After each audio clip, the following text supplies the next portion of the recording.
واصف علی واصف فرماتے ہیں، سماج میں مسلمان ہونا آسان ہے، لیکن تنہائی کا مسلمان ہونا مشکل ہوتا ہے۔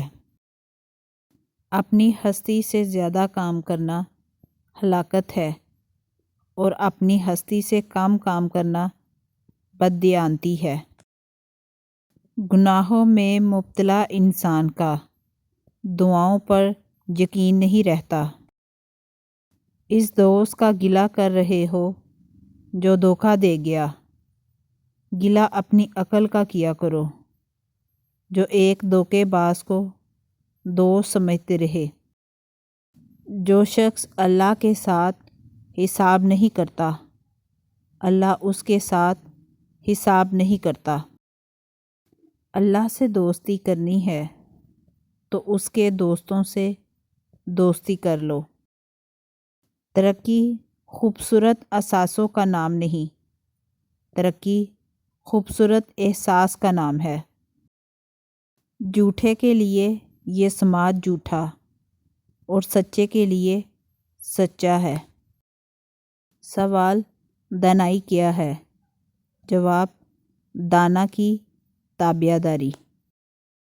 جس کی عبادت منظور ہوئی ہو وہ سب کے لیے رحم مانگے گا۔ مخلص وہ ہے جو تم سے زیادہ تمہارا خیال رکھے۔ غم کو بھی اسی طرح قبول کرو جس طرح خوشی کو کرتے ہو، دونوں ایک ہی منصب کی لکھی ہوئی ہیں۔ ایسا رزق جس میں زیادہ محنت بھی نہ کرنی پڑے اور حلال بھی ہو، رزق کریم کہلاتا ہے۔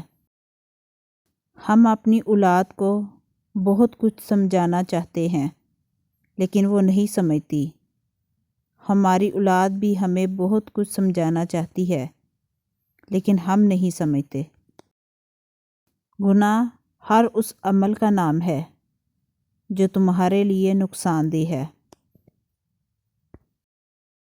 حالات اور وقت کی تبدیلیوں سے بدلنے والے تعلقات سے بہتر ہے انسان تنہا رہے۔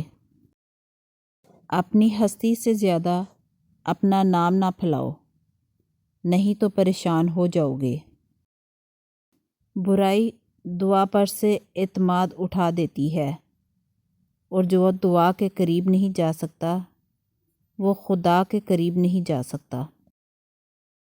اپنی زندگی کو بے ضرر بنانا عبادت کی ابتدا ہے، اور اسے دوسروں کے لیے فائدہ مند بنانا انتہا ہے۔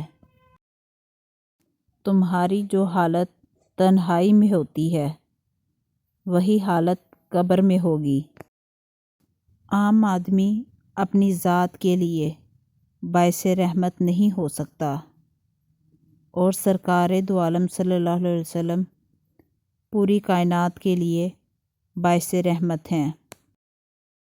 بدی وہ نہیں جو آپ کو ناپسند ہو، بلکہ بدی وہ ہے جو اللہ کو ناپسند ہو، اور نیکی وہ نہیں جو آپ کو پسند ہو، بلکہ نیکی وہ ہے جو اللہ کو پسند ہو۔ زندہ رہنے کے لیے سب سے اعلیٰ مثال حضور پاک صلی اللہ علیہ وسلم ہیں۔ وہ کلمہ بن کے اور درود پاک بن کر آج تک زندگی کے اندر موجود ہیں۔